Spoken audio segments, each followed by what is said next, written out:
Hello, everybody. My name is Rodney. This is the Daily Chronicle, and today we're doing something a little bit different. This is May. This is Mental Health Month. We're going to talk specifically about depression, but we're going to do a mini series of talking about uh, what's going on with mental health and mental illness, and tying it to COVID. Yeah. And I'm Keith, and as Rodney said, this is the Daily Chronicle by your boys from More in Common, where we basically seek to document our journey to where we're going. We decided to do that, and mostly for us and our kids to look back upon, and decided let's share it because it's fun to take one step at a time and build some community around it. So yeah, depression. Where's your head at on it? It's real, Mm-hmm. and I did not always think that.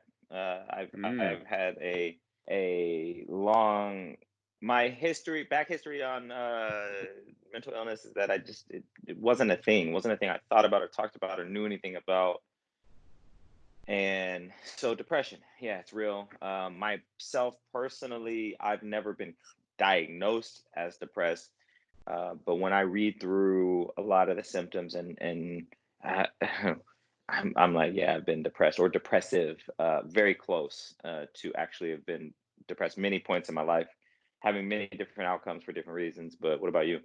Yeah, I was diagnosed with it back in high school, medicated for it for 5 years, long time ago. Come to find out that my closest friends at the time thought I was the emotional wreck of the group of emotionally wrecked teenagers, and because I was medicated for it, didn't know it at the time. But the stigma was never a thing for me. It was never something. But nonetheless, it's Do you interesting because think it's a do you spectrum. think that would have affected you? Sorry, I'm I curious. do. I do. Yeah. If I had known it at the time, I definitely think it would have affected me. Um, but there's a spectrum, and I think many of us, you know, some of us, I know for me, I have the tendency to not want to accept my depressive states because I definitely still have them, where they will rock me. They put me out, and I lose motivation. I don't want to do anything. I want to stay inside. Having kids keeps it from getting bad. Um, for a period of time. They don't last super long. They last maybe a couple of days for me. I'm able to work through it because I've learned to manage through it, and we can maybe talk a little bit about that. But it's definitely a real thing, and I think we all have the tendency. Many of us have the tendency to not want to accept it because maybe it's the bootstrap argument, or maybe it's because it's your mind. You can work through anything, but at the end of the day, when they kick in, no matter how severe, if they're really severe, obviously that is a thing. But if they're minor in incident, maybe they last a day or two. It's real, and it shouldn't be something that we're ashamed of. It's I think something that many of us experience, maybe more frequently than others. But that's Yeah, that's and that's my and the thought on it. shame thing, like for me, it was so hard coded into the culture of my family and Yeah, black culture and male culture, and so the shame wasn't even mine. It was layers and layers of other people's shame that yeah, didn't even allow me to explore my own feelings on it, let alone my own feelings about depression or yeah, whatever was going on with me. And for me, like, there's been one time where, like, there was a week where I just could not get out of bed, and I could not explain it. I have no idea why.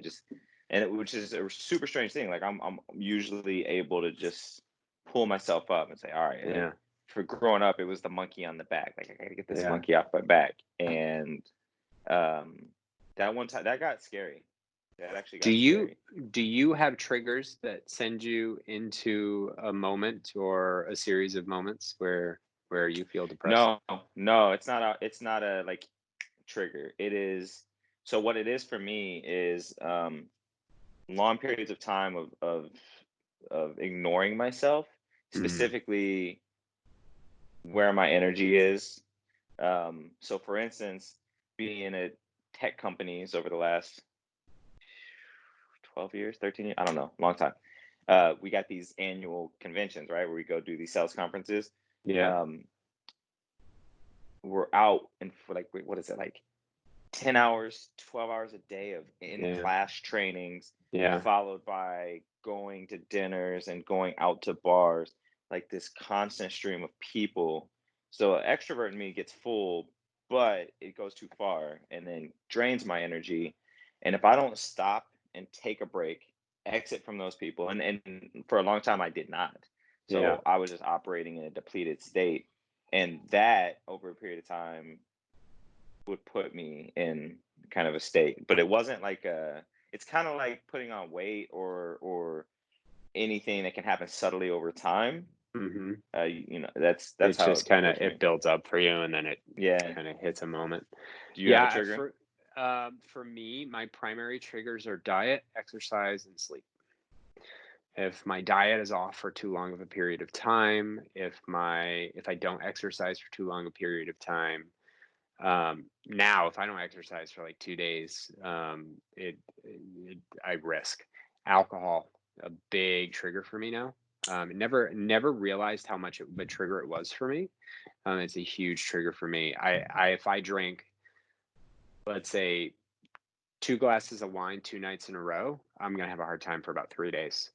Um, So did you know this the physiology behind that? mhm, Alcohol destroys hormones. Like mhm. it Yeah, wrecks your it's not hormones. good for you. Now, if you're used to drinking all the time and you're comfortable in that state, like it becomes normal. Like it's not normal for me anymore, especially since I stopped drinking last year and now just occasionally have some wine. But that's a trigger. And then if there is an unaddressed anxiety towards something that I'm not quite sure about in the future, I will end up becoming depressed about it, even though Mm, generally depression is rooted in the past and anxiety is rooted in the future. So, yeah. how do you manage it real quick with just a Well, couple I think minutes? you just hit a couple big things. I think getting into my body and feeling my body and nutrition. Nutrition actually is the tip of the spear for me. Hmm. Sleep is up there with it, but I can even manage that with good nutrition and some Sure. meditation, and like Yeah. I can get restful states. Yeah. Working out has been through much of my life, but it's actually been like it had been like a negative escape for a while, and Mm. now, now it helps. Um, and it was interesting. You said it gets normal if you're used to that state. I think it normalizes. It's not normal. Hmm. Like you feel like it's okay, but your body doesn't ever adjust. No, Like your hormones don't totally. ever Yeah. actually adjust. It's a Um, psychological normalization. which the alcohol thing, I think that's a trigger. Like, I haven't had a drink yet this year, and I probably will at some point, maybe next year. Yeah. I'm probably just gonna do a dry year, Yeah. maybe. I don't That's what I know, did but last like, year. Yeah. it's speaking of depression. Like, I haven't felt. I felt down, but I've Right. felt it, and I haven't been. So one of the definitions of depression that I've seen that I really connect to for me is this numbness, this detachment from feeling, Hmm. whether it's an emotion or body. Like Sure. I've lived there for many years, so Yeah. I haven't felt that this year. Yeah. So nutrition is probably my biggest way. Meditation. Been doing some chakra work, energy work. That's been helpful. What about you? I mean, all the Therapy. proactive, Therapy. yeah, therapy is a massive assistance in this. But proactive work, eating well, exercising, making sure that I'm getting enough sleep. Um, for me, when I think about managing, is when I start to feel it. Um, I try to lean into it so I can understand where it's coming from, so I can really try to work my way out of it. What I've come to realize for me, because sleep, diet, workout, all that stuff tend to help on the proactive, it helps on the reactive too.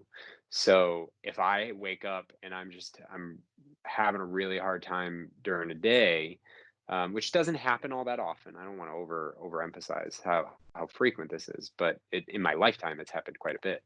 Um, I try to lean into it for the day and just let the day be.